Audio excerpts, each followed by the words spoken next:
Mark's hands trembled as he stared at the eviction notice. 3 days. That's all he had left before he and his 8-year-old daughter Emma would be homeless. The same day he'd been fired, standing in his doorway in his ratty t-shirt while his boss Victoria glared at him with those cold eyes. "You should have listened," she'd said before walking away. But how could he have known that ignoring those subtle workplace hints would cost him everything? If you're enjoying this story so far, please hit that like button and subscribe to the channel for more emotional stories that will touch your heart.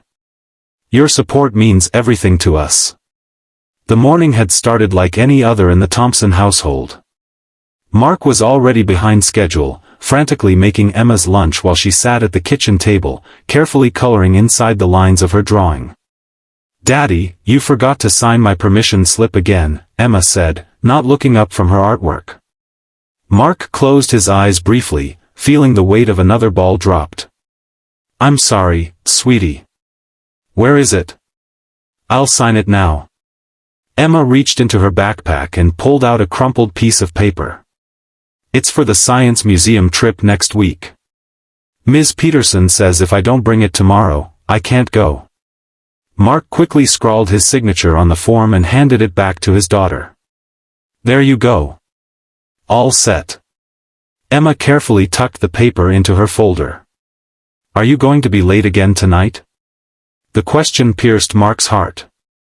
Since his wife Sarah had died 3 years ago from cancer, he'd been struggling to balance his job as a graphic designer at Pinnacle Marketing with being a single parent. The late nights at the office had become more frequent as the company's biggest client demanded last-minute changes to their campaign. "I'll try my best to be home for dinner," Mark promised, knowing it might be another promise he couldn't keep. After dropping Emma off at school, Mark rushed to the office, arriving 15 minutes late. As he hurried to his desk, he noticed his boss Victoria watching him from her office, her expression unreadable behind her designer glasses. Victoria Chen had taken over as creative director 6 months ago, and the department had changed dramatically under her leadership. Gone were the casual work environment and flexible hours that had made Pinnacle a great place for Mark to work while raising Emma alone. Victoria demanded perfection and punctuality above all else. Mark had barely settled at his desk when his computer pinged with a meeting request from Victoria. The subject line read, "Performance discussion, urgent." His stomach dropped. This was the third such meeting in 2 weeks. Inside Victoria's immaculate office, Mark sat uncomfortably as she reviewed his recent work. "The Henderson campaign designs were due yesterday," Victoria said, her voice measured but cold. "This is the 3rd deadline you've missed this month." "I know, and I'm sorry," Mark explained. "The client requested those last-minute changes to the logo placement, and I had to pick up my daughter from school because her after-school program was cancelled." Victoria's expression didn't change. "Mark, I understand you have personal responsibilities, but this is a professional environment. When you miss deadlines, it affects the entire team." "I completed the work last night from home," Mark offered. "The files should be in the shared folder now." Victoria nodded slightly. "Yes, I saw them this morning. The quality is acceptable, but the timing is not." She paused, tapping her pen against her desk. "I need employees who can prioritize their work commitments." The implication hung in the air between them. Mark felt a chill run down his spine. "I'm trying my best," he said quietly. "Perhaps your best isn't enough for this position anymore," Victoria replied. "Consider this a formal warning. I need to see immediate improvement." As Mark left her office, he felt the eyes of his co-workers on him. They had all witnessed similar conversations with Victoria over the past months. 3 designers had already quit, unable to meet her exacting standards. That evening, Mark picked Emma up from her friend's house where she went after school. Her face lit up when she saw him. "You're early," she exclaimed, throwing her arms around his waist. "I promised I'd try, didn't I?" Mark smiled, feeling a moment of relief in his daughter's embrace. At home, as they ate the pasta he'd quickly prepared, Emma chatted about her day, the upcoming science museum trip, and her art project. Mark tried to focus on her words, but Victoria's warning echoed in his mind. After tucking Emma into bed, Mark opened his laptop to catch up on work. The Henderson campaign still needed refinements, and there were 2 other projects with looming deadlines. He worked until his eyes burned, finally collapsing into bed at 2 a.m. The next morning, the cycle repeated. Late to drop off Emma, late to work, another disapproving glance from Victoria. At lunch, Mark's colleague James stopped by his desk. "Hey, you okay? You look exhausted." Mark rubbed his eyes. "Just trying to keep up." James lowered his voice. "Listen, Victoria was asking about your project files this morning. Wanted to know if anyone else could take over the Henderson account if needed." Mark's heart sank. "She's looking to replace me?" "I don't know for sure," James said, "but you might want to be careful. She's been documenting everything lately, tardiness, missed deadlines, even how long people take for lunch." Over the next 2 weeks, the hints became more obvious. Victoria reassigned one of Mark's major projects to another designer. His name disappeared from the team meeting invitation list. His desk was moved from the main creative area to a corner near the supply closet. Each time, Mark told himself it was temporary. He just needed to work harder, stay later, prove his worth. But with Emma at home needing him, there were limits to what he could do. One Tuesday morning, Mark received an email from Emma's teacher. She was having trouble in math and seemed withdrawn in class. The teacher suggested a parent-teacher conference as soon as possible. When Mark requested time off for the meeting, Victoria's response was curt, "We have a client presentation that afternoon. Your attendance is mandatory." "It's about my daughter," Mark explained. "Her teacher is concerned." Victoria barely looked up from her computer. "We all have personal obligations, Mark. I need team members who can manage theirs without compromising their professional responsibilities." That night, as Mark helped Emma with her homework, he noticed how tired she looked. "Is everything okay at school, sweetie?" Emma shrugged, erasing a math problem for the 3rd time. "It's fine. Your teacher says you're having some trouble with math." "I just don't get it sometimes," she admitted. "And I miss Mom. She was good at math." Mark's heart broke a little more. "I miss her too. How about I help you with this, and then we can look at some pictures of Mom?" Emma nodded, a small smile forming. They spent the evening looking through photo albums, laughing at memories of Sarah. For a few hours, Mark forgot about work and deadlines and Victoria's disapproval. The next morning, he overslept. By the time he rushed Emma to school and made it to the office, he was over an hour late. The client presentation was starting in 30 minutes, and his portion of the slides wasn't finished. Victoria stood in the conference room doorway as he hurried to his desk. "Where have you been? The Henderson team is already in the building." "I'm sorry, I overslept. I'll have the slides ready in 20 minutes. Victoria's expression was glacial. "Don't bother. James will present your section." She turned to leave, then paused. "See me in my office after the presentation." The meeting with Victoria was brief and devastating. "This isn't working out, Mark. Your performance has been substandard for months now. I've given you multiple warnings and opportunities to improve. Please," Mark said, desperation in his voice. "I need this job. My daughter." "This isn't about your daughter," Victoria interrupted. "This is about your inability to meet the basic requirements of your position. I'll need your final projects transferred to James by the end of the week. HR will process your termination paperwork." Mark sat in stunned silence. How would he pay rent? How would he afford Emma's after-school program? Her medications? Is there any possibility of a different role? Something with more flexible hours, he asked. Victoria shook her head. There's nothing available that would match your salary requirements. I'm sorry, but my decision is final.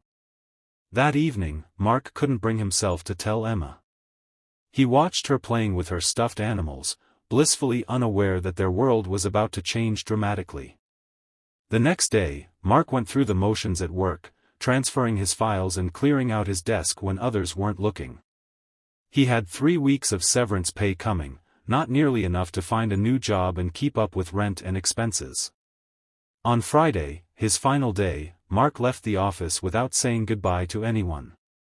He picked Emma up early from school, claiming it was a special daddy-daughter afternoon. They went for ice cream and to the park, Emma chattering happily about her day.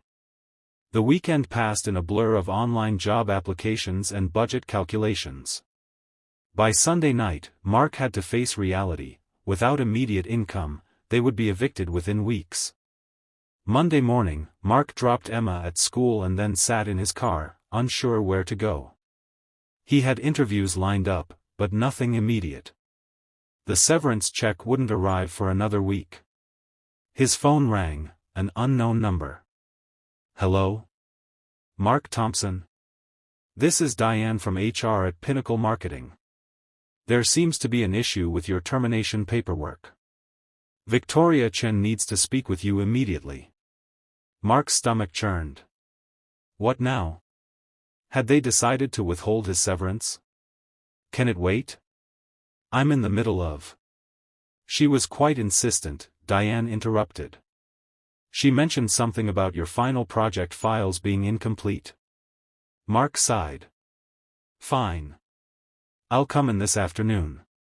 Actually, Diane said, her voice oddly hesitant, she asked for your home address. She said she'd come to you. Warning bells rang in Mark's head. Why would she need to come to my home? I'm not sure. She just said it was urgent and couldn't wait. Against his better judgment, Mark gave his address. What choice did he have? If there was an issue with his severance, he needed to resolve it immediately. 2 hours later, as Mark sat at his kitchen table surrounded by job listings, there was a sharp knock at the door. He opened it to find Victoria standing there, immaculately dressed in a tailored suit, looking completely out of place in his modest apartment building hallway. May I come in? She asked, her tone businesslike.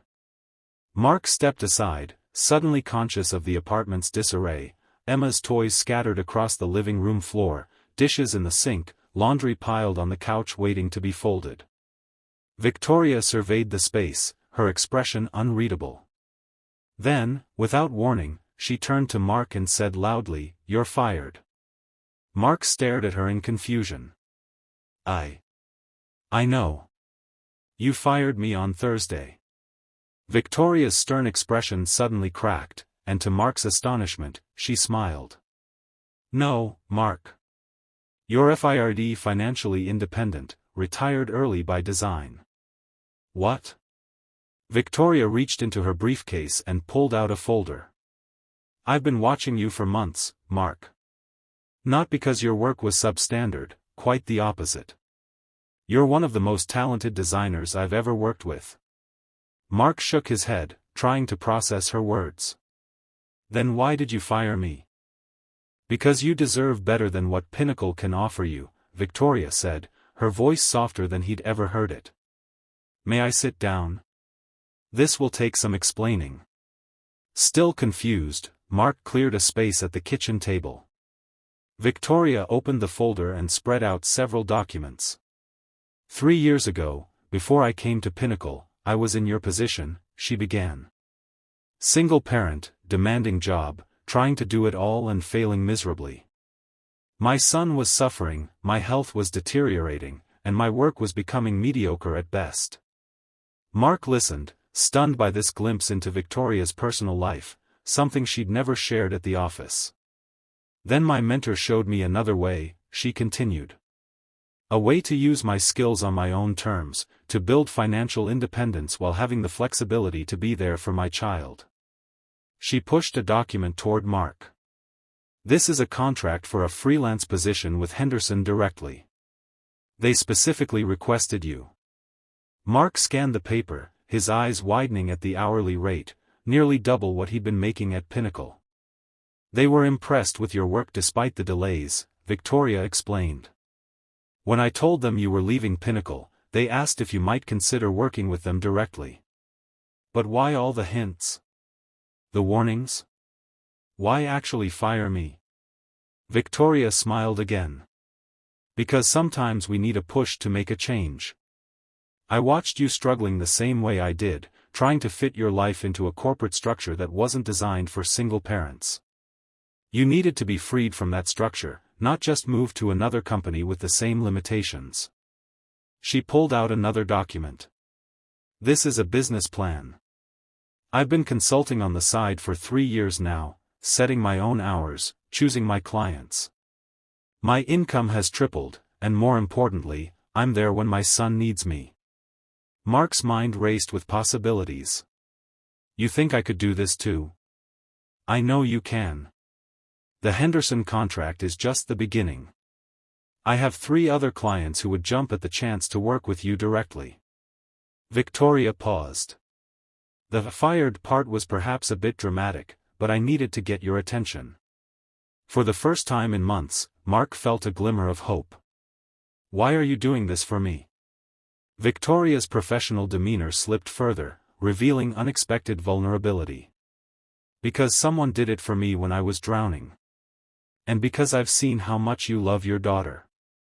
No parent should have to choose between career success and being present for their child. Over the next hour, Victoria outlined her proposal. Mark would start his own design consultancy, with Victoria mentoring him through the process. The Henderson contract would provide immediate income while he built his client base. She even offered to help him negotiate reduced rent with his landlord until his business was established. Why didn't you just tell me this at the office? Mark asked. Would you have believed me? Would you have taken the risk? Victoria challenged. Sometimes we need to be pushed to the edge before we're willing to leap. As they finalized the details, Mark heard Emma's voice in the hallway. She was returning from school with the neighbor who watched her on Mondays. When Emma entered the apartment, she stopped short at the sight of Victoria. Daddy, who's this? Mark smiled, feeling lighter than he had in years. This is Ms. Chen. She's helping Daddy start a new adventure. Victoria extended her hand to Emma with a warmth Mark had never seen at the office. It's very nice to meet you, Emma. Your father talks about you all the time. Emma shook Victoria's hand solemnly. Are you Daddy's boss? Victoria laughed. Not anymore. Now I'm his friend. 6 months later, Mark sat at his new home office desk, finishing a design project while Emma did homework at the kitchen table within sight. His consultancy was thriving, with 5 regular clients and more work than he could handle alone. He'd even hired James, who had quit Pinnacle shortly after Mark left. The apartment was the same, but everything else had changed. Mark set his own hours, working while Emma was at school and after she went to bed. He never missed a school event or doctor's appointment. Their financial situation had improved dramatically, with savings growing for the first time since Sarah died. His phone buzzed with a text from Victoria. Henderson loved the campaign. They want to expand the contract. Dinner this weekend to celebrate? Bring Emma. Tyler's been asking when he can show her his new video game. Mark smiled. Victoria had become not just a mentor but a friend. Their children had bonded over shared experiences as kids of single parents, and the 2 families often spent weekends together. As he looked at Emma contentedly working on her math, no longer struggling thanks to the tutor he could now afford, Mark thought about how close they had come to disaster. How one moment of apparent failure had actually been the doorway to something better. Sometimes being fired was exactly what you needed to find your way home.